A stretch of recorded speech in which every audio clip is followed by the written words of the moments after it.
At ayun nga mga auntie ko, dahil talaga naman sobrang init ng panahon, syempre kakatapos ko lang auntie ko maglaba. At eto nga auntie ko yung aking datingan pag ako ay kakatapos lang maglaba. As you can see, sobrang pawis te.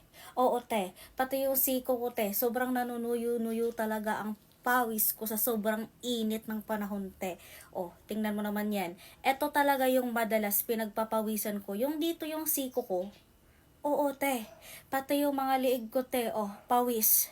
Alam mo yun auntie ko, sa sobrang pawisin kong klaseng tao, yung liig ko dito, punong-puno yan auntie ko ng tigyawat. Kasi dyan ako pinagpapawisan, yan papunta dito. Auntie ko, sobrang mainit talaga yung panahon te.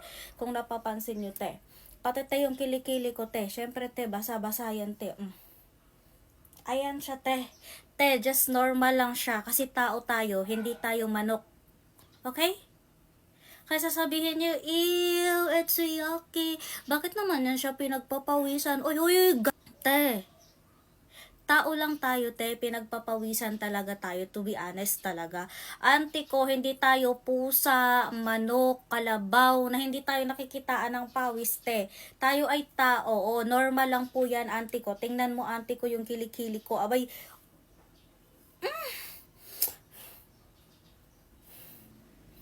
it's so asim, te. Pero don't you worry. Kasi kakatapos ko lang maglaba, auntie ko, ang dami kong nilabhan. Bedsheet ko, 'di ba? Mga kumot, punda, lahat-lahat yun, auntie ko. Mga damit ko na mga pang isang linggo, auntie ko, ang sipag ko kasi talaga. Minsan, alam mo yun, nagugulat din ako sa sarili ko kasi sobrang sipag, te.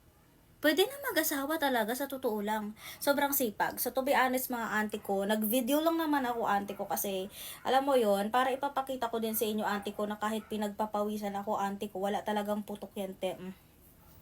Ay naku, panay katas yung siko ko talaga as in te. Oh, basang-basa oh. Diyan ako pinagpapawisan te, sa bandang siko talaga te. Yan oh, tingnan mo yan, kakapunas ko lang pero kumakatas. Diyan ako pinagpapawisan itong tulo-tulo dyan, yan. Pinagpapawisan yan siya, te. Lord, ay, tingnan mo naman, te, oh. Humot mga kaayo. Uy, pero to be honest mga auntie ko, normal lang talaga na magkakaroon tayo ng asim-asim dyan sa kilikili natin. Pero walang putok yan, syempre. At tayo ay maliligo naman, te. O, tingnan mo yan, te. Oh, okay? So, pretty pa din.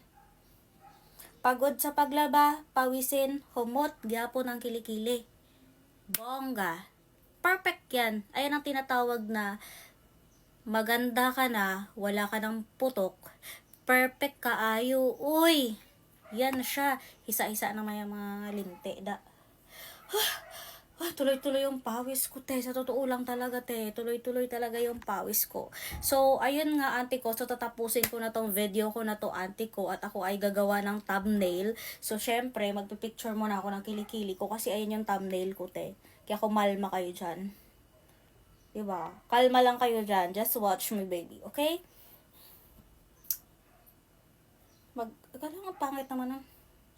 Dapat ganyan. Kaganda. Uy, sa pa nga sa kabila. Dapat kaga.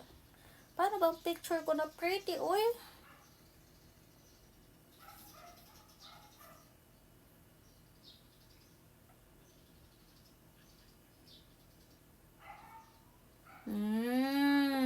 Ganda. Init eh. Init talaga as in ang init talaga. Bahay na nga Uy, tuloy-tuloy ang pawis ko.